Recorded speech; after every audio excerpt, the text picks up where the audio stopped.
£6,000. That is how much savings interest a retired person in this country can earn every single year without paying a single penny of tax on any of it. Not in an ISA, not in premium bonds, not through any clever scheme or loophole or offshore arrangement. In an ordinary high street savings account sitting at their local building society, earning interest the normal way. £6,000 of interest, completely tax-free, using 3 allowances that HMRC has never once put together in a single sentence and explained to the public. Most pensioners in this country believe the limit is £1,000. That is the figure they have heard of, the personal savings allowance, the number that appears in every newspaper article and every money segment on morning television. And for some pensioners, £1,000 is indeed the limit. But for millions of others, particularly those on modest incomes from their state pension and a small workplace pension, the real figure is several times higher. Because there are 2 additional allowances sitting underneath the personal savings allowance that almost nobody talks about, that HMRC does not advertise, and that the tax code system does not automatically apply. If you do not know they exist, you do not claim them. And if you do not claim them, HMRC takes tax on savings interest you were legally entitled to keep. I'm Elliot. Over the next 20 minutes, I'm going to walk you through exactly how these 3 allowances work, how they stack on top of each other, how much tax-free interest you can actually earn at your specific income level, and why the system that collects tax through your pension is almost certainly getting it wrong.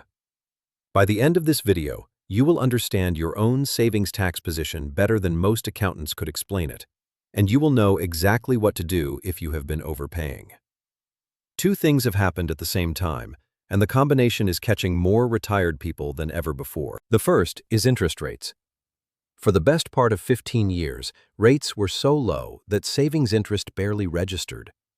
£100,000 in a building society account at 0.5% earned £500 a year. Nobody owed tax on that because it fell comfortably inside the £1,000 personal savings allowance. The question of what lay beneath that allowance simply did not matter because nobody was earning enough interest to breach it. That has changed completely. In 2026, competitive savings accounts are paying well above 4%. £100,000 at 4.5% earns £4,500 in interest in a single year. That is well above the £1,000 allowance that most people think is the ceiling, and HMRC is collecting the tax through automatic adjustments to pension tax codes, often without the pensioner ever understanding why their monthly pension has gone down. The second thing that has happened is the freeze. The personal allowance has been frozen at £12,570 since 2021, and it will stay frozen until at least 2028. Every year it stays frozen while the state pension rises with the triple lock. More of a pensioner's income becomes taxable, and the gap between their pension income and the tax threshold gets narrower. That narrowing gap is precisely what activates the allowance that nobody knows about. The lower your pension income is above the personal allowance, the more savings interest you can earn tax-free. And right now, with the state pension only £23 below the personal allowance, millions of pensioners are sitting in exactly the income band where this hidden allowance is at its most powerful. To understand what you are actually entitled to, you need to understand 3 separate allowances, each of which works differently, each of which was introduced at a different time, and each of which HMRC treats as though it exists in isolation rather than as part of a combined tax-free zone that belongs to you as a single total entitlement. The first is your personal allowance. This is the amount of income you can receive each year before any tax is charged. For 2026/27, it is £12,570. Your state pension, your workplace pension, your part-time earnings, your rental income, all of it counts toward the personal allowance. Savings interest also counts, but it is taxed last, after all your other income has been accounted for. That ordering matters, as you are about to see. The second is the starting rate for savings. This is the allowance that almost nobody knows exists.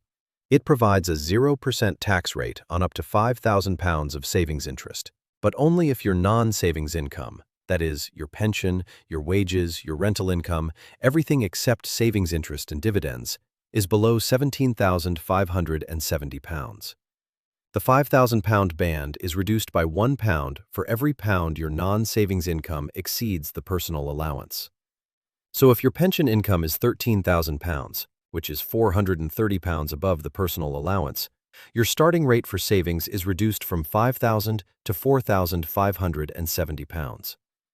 If your pension income is £17,570 or more, the starting rate disappears entirely. The third is the personal savings allowance.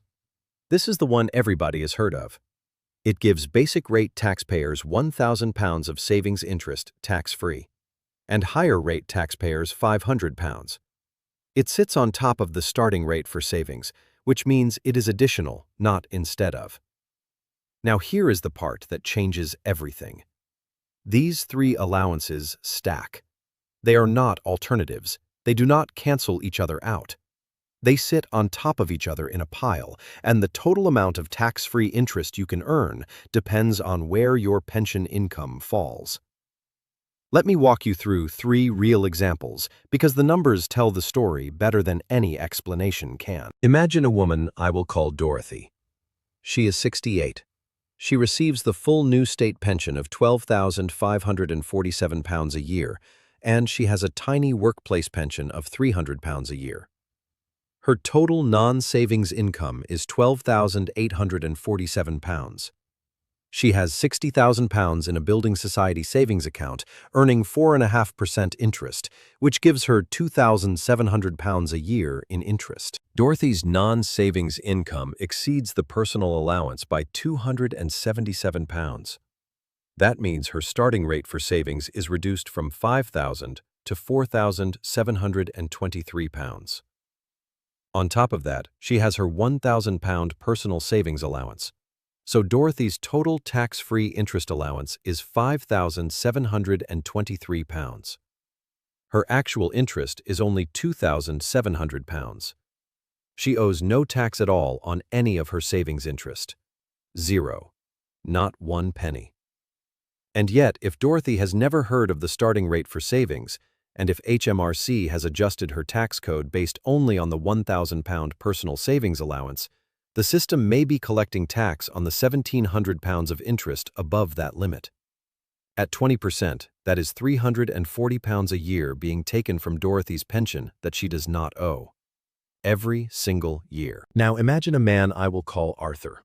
He is 73. His state pension is £12,547, and he has a workplace pension of £3,000 a year. His non-savings income is £15,547. He has £100,000 in savings, earning 4%, which is £4,000 in interest. Arthur's non-savings income exceeds the personal allowance by £2,977. His starting rate for savings is £5,000 minus £2,977, which leaves him £2,023.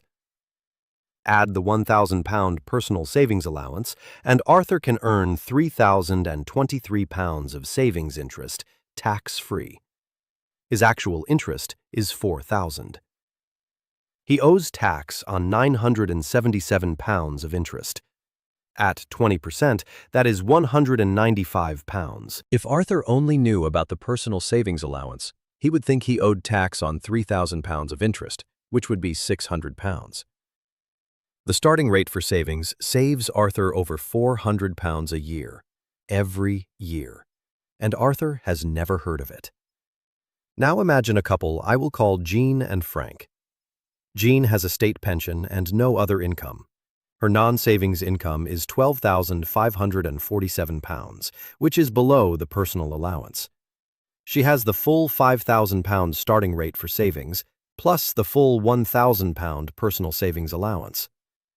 Jean can earn £6,000 of savings interest without paying a penny of tax.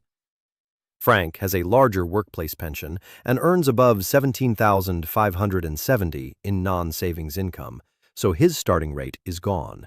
and he has only the £1,000 personal savings allowance. If the couple's savings are held entirely in Frank's name, Jean's enormous tax-free interest allowance goes completely to waste. If they split the savings so that more of the interest falls into Jean's hands, the household's total tax bill on savings drops dramatically, potentially to zero. This is not a scheme, it is not clever accounting.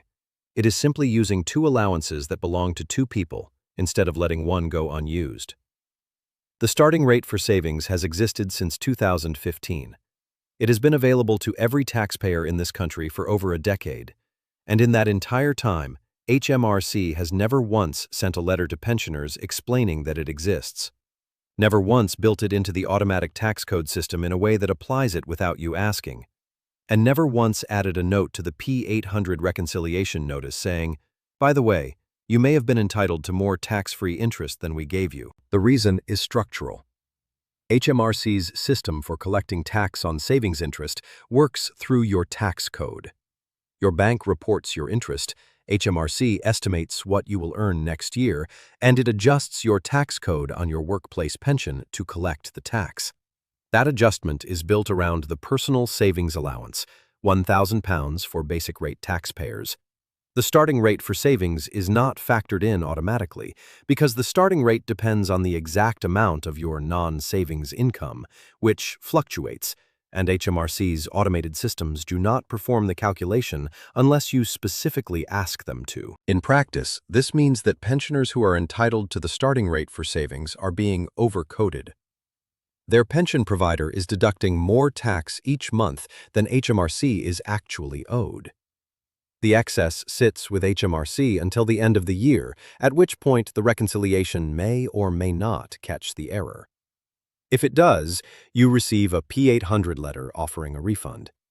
If it does not, you have overpaid, and nobody tells you.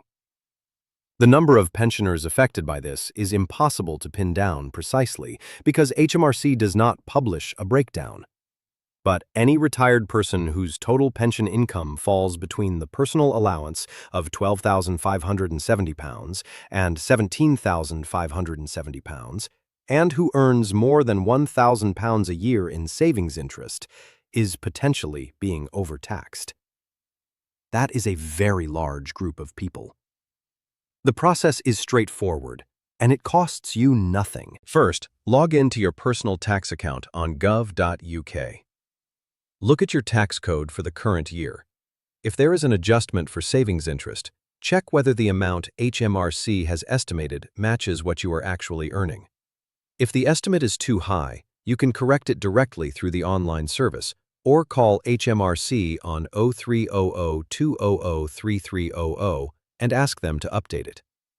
Second, check whether the starting rate for savings is being applied.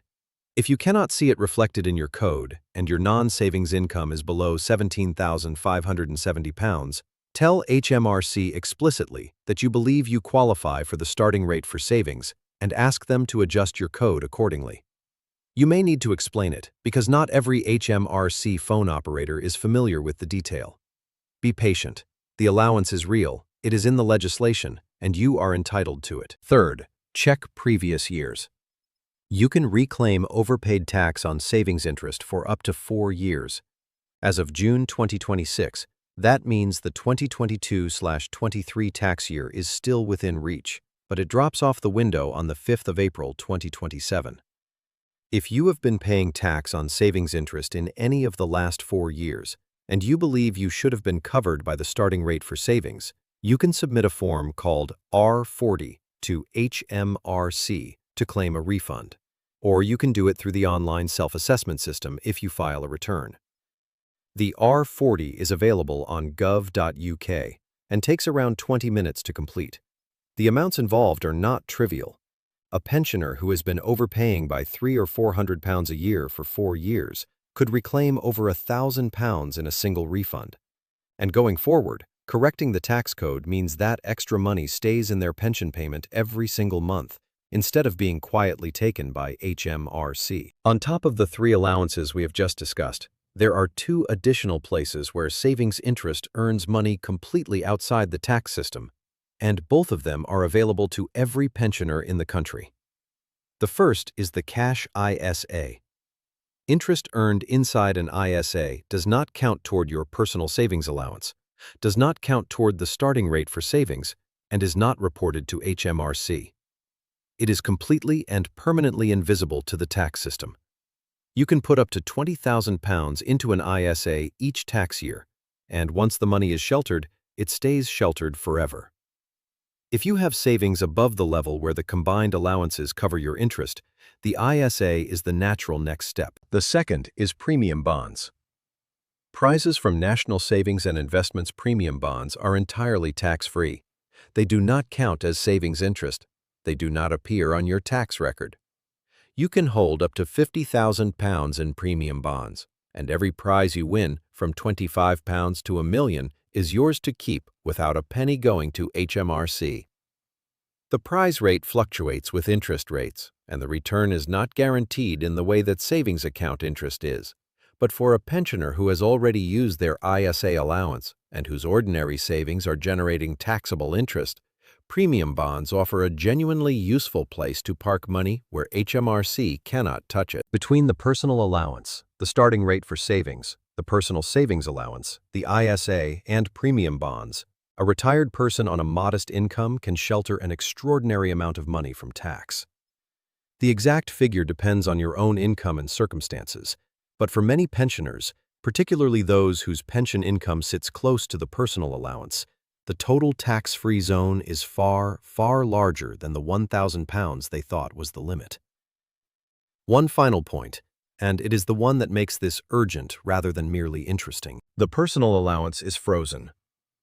The state pension is rising. Every April, the triple lock pushes the state pension closer to the personal allowance, and every pound that your pension income rises above £12,570 eats away £1 of your starting rate for savings.